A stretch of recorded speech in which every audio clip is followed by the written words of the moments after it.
one half of the duo Hall & Oates. He's a Rock and Roll Hall of Famer, and really thrilled to welcome him to that Jamieson show. Good afternoon, John Oates. Hey, Don, how's it going, man? It's going pretty well, and it's going to be going a lot better soon because you have this big virtual concert coming up. But first, I wanted to ask you about, because I'm trying to jog the memory banks about seeing you guys back then with Tina. Was it you guys, or was it her who had like the Terminator saxophone player?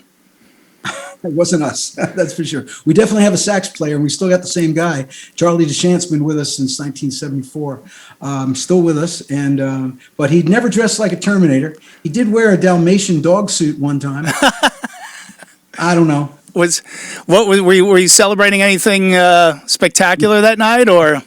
No, that's just like what he always likes to dress up. He's got a thing about suits. But Tina, yeah, she had this, no, but he was just a big muscular, like a Vin Diesel kind of guy. I remember exactly who you're talking. Yeah, Terminator type guy with like the shoulder pad things and the spikes and all that. Yeah, but I always think back like Alice Cooper had a guitar player, Kane Roberts, who was a big muscle guy like that, and you think, how do these guys have any flexibility? But man, that guy could play his ass off, and so could Alice's guy. So well, I think that time Tina had done the Mad Max movie. Oh, okay. Remember, she was in the Mad Max movie, and she had all that. She was dressed in that that wild kind of futuristic style or whatever it was. Yeah. Well, listen, like I said, that was back in the late 80s, and man, you're still going strong. You still look like you did in the 80s, so you've apparently welcomed Satan into your life.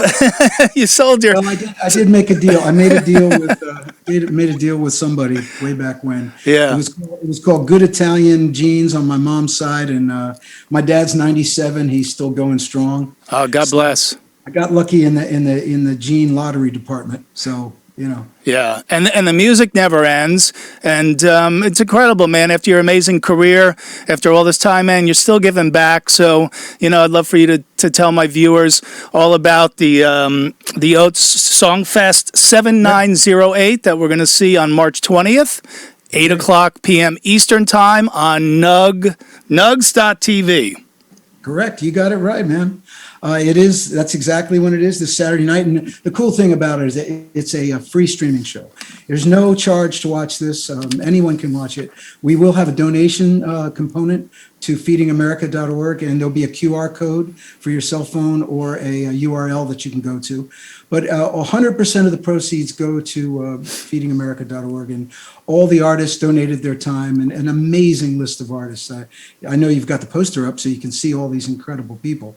I could list them off, but no need when you've got this. But what was really cool too is, we didn't know how this was going to go. My wife Amy and I were sitting around during COVID, watching the news and being, getting very much more up to speed on how serious the food insecurity problem with families in America, literally not being able to put food on the table. And it's absolutely of epidemic proportions. So we wanted to do more. We wanted to put a live songwriters festival up in Colorado, hence the name 7908, which is the altitude of Aspen, where we did it 10 years ago. But of course that didn't work because of COVID. And so when we decided to do the virtual one, that's when we teamed up with Feeding America.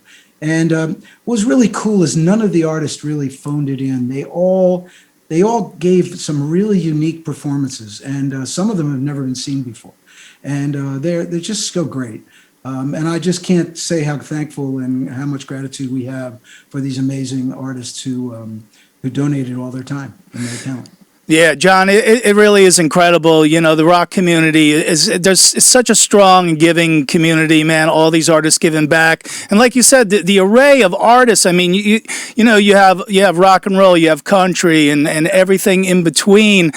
So for me, like if I go to a music festival, I love the variety of the acts. Sometimes I'm actually more excited to see people I've never seen before for the first time. So are these are performances that have already been recorded, or some of these, are you going to any of these live, or these are all, you curated all these and put them together in a long form format? Correct. We curated them over the past 2 months. Okay.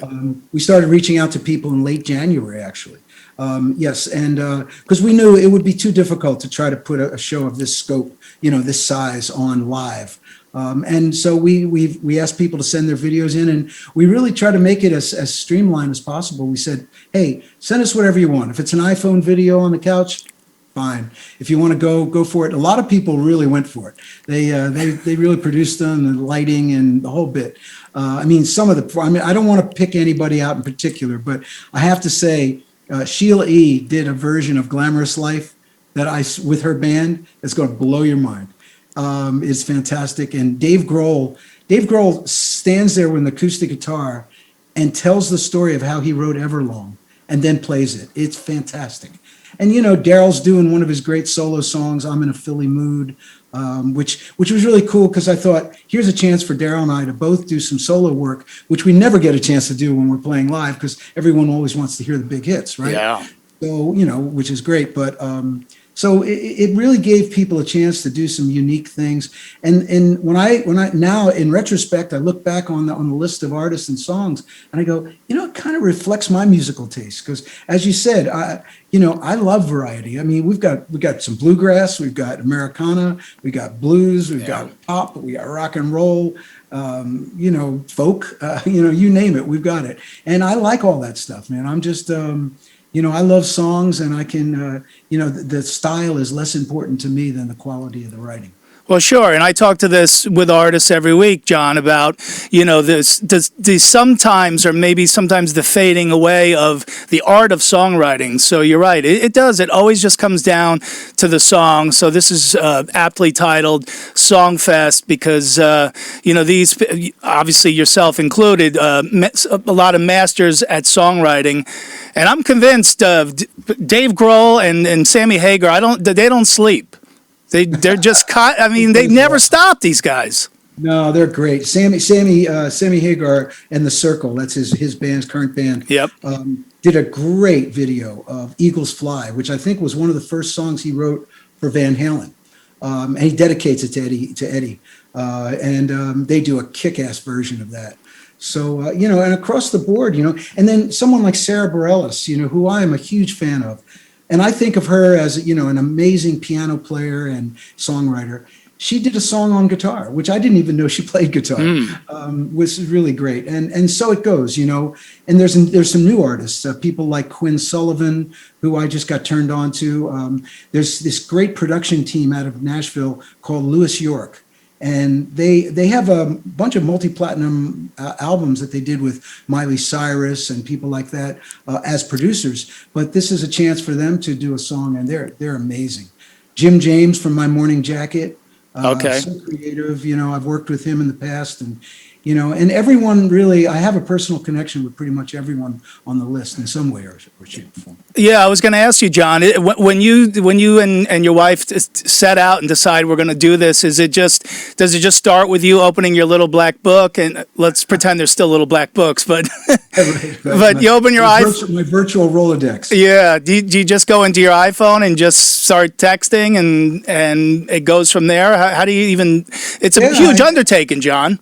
Well, I didn't know it was going to be as big as it is. So we're thrilled that it took on a life of its own. But no, I called a couple of people I figured might actually answer my call. I started there and I went from there. And you know how these things go. They're like, as soon as you start one of these things, if you get a few big names involved, then of course, when you reach out to other people, the managers, the agents, even the artists themselves, one of their first questions is always, well, who else is doing it? Yeah. They want to be involved with something, they feel good about. And that makes perfect sense. And so once you get that core group of people who have signed on and you kind of put that out in front of the world, all of a sudden, grease the wheels, things start happening. And that's what happened, really. Yeah. You have any experience with going down to Cabo and enjoying some tequila with Sammy Hagar at all? Well, no, actually, I've never been to Cabo yet. I'm still waiting on that invite. I know Daryl's been down there. Okay. Daryl actually went down with on his show Live from Daryl's House. Yeah, did a couple things with Sammy. But Sammy and I, we've hung out together. I played, when with my band when we played Sweetwater out in the Bay Area, Bob Weir's club. Bob and Sammy both came. Bobby Weir jammed with us, Yep. and I played with him a couple times. And I love his Wolf Brothers project that he's doing. And Sammy came to soundcheck. I remember he came to soundcheck. He couldn't stay for the gig, and he was like, "Man," he goes, "I don't know if you guys are going to be any good, but now that I heard you, I wish I could stay for the gig." So it's just one of those things. Those guys are awesome. Yeah, for sure. And I'm a big Van Halen fan, like many millions of people around the world. And the Grammys sort of paid tribute to Eddie last night. I was wondering if you knew Eddie at all.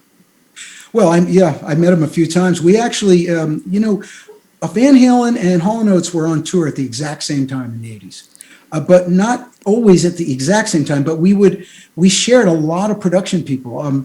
We had some security guys, our lighting guy, roadies, tech guys.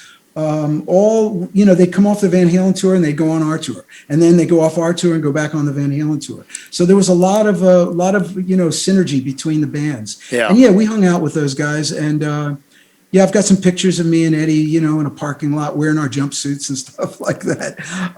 But you know what I thought was interesting last night on the Grammys? They did the tribute to all the great artists who passed away. And of course, Brandy Carlisle sang that amazing John Prine song, and, Lionel Richie and all that. Yeah. It was all great. But when it got to Eddie, it was his guitar sitting on stage with a clip of him, and I was thinking, wow. I said, did they sell him short? And then I thought, maybe it's actually a better tribute because nobody can play it anyway. Nobody can do that anyway. Yeah. So you know what? Maybe in a way that was kind of a fitting tribute, even though it would have been cool to hear someone give it a shot. But there's people out there that can do it, but not the way he did it. Yeah, no, sorely missed, of course. And, look, we hang on to our idols as long as we can. We think they're invincible. So far, Hall & Oates have been. What's in the future for you and your partner there? Well, we have a tour plan. I mean, last year, and it was, just about 2 weeks, more than a year at this point. February 28th, we played Madison Square Garden. Okay. And we had a sellout crowd. It was just absolutely incredible. We had KT Tunstall and Squeeze, really great bill. We were so excited about playing in 2020. And you know what happened. Sure. So once that was over, we just basically settled into our own lives at home, and I got to do some things that I never could have done had I been on tour. But now we have a tour plan for August, early August. We're set to go, man. We're ready to go, and we will play. If people are in the audience and they come, we'll be there.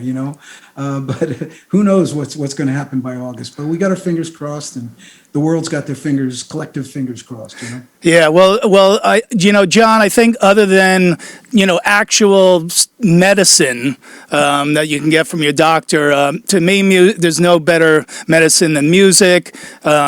You put together an incredible virtual festival that everybody can feel relaxed at right now until hopefully they can get out and see you guys on the road in August. But again, just tons of great performances.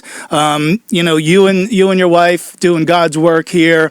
It's this week, March the 20th, 8 o'clock Eastern Standard Time. All they ask for is a donation. And again, we know the rock crowd is a very giving crowd. Once they get on, they're going to want to donate when they see all the great talent on there. It's nugs.tv, which have been doing a ton of these virtual shows since the pandemic has started, which has been great because I think it's been keeping us all sane. Where's the best place for people to pick up the tickets, John? Well, yeah, like you said, you don't need a ticket. It's free. But go to nugs. Or to log on. Yep. That's right. Go to nugs.tv and you'll find it. It'll stream, as you said, 8 p.m. Eastern, Saturday night, March 20th. And, the other thing I did want to ask, and I know it's a shameless self-promotion, but I'm going to do it anyway. My co-host is a guy named Saxsquatch. Now, if you haven't checked him out yet, he's kind of an internet sensation, a saxophone playing Saxsquatch who lives in the woods. But we did an EDM version of Maneater, and we're going to debut it on the Song Festival on Saturday night. We've got this amazing video that we did. Okay. So it's a lot of fun, and it takes Maneater to a whole other place. So Tina Turner back in the day had the big Vin Diesel guy, the Mad Max, Beyond Thunderdome muscle guy. You have Saxsquatch now here in 2021. You know, there he is right there. I'll tell you, man, and we co-host the whole show, and we've got some things that we do together. It's crazy, but we wanted to make it entertaining. We want people to really enjoy it and have a good time and listen to some great music. It's going to be a great time, and thank you so much for taking your time to put this together, man. It's amazing, and everybody tune in on March 20th. Nugs.tv, Rock and Roll Hall of Famer John Oates. Thank you so much for your time today, man. I appreciate it. I appreciate you having me on. It's good vibes, man. Thank you. Yeah, for sure. Be well. All right. All the so best. long. Yeah, cool. That's going to be an awesome show. So check that out March 20th.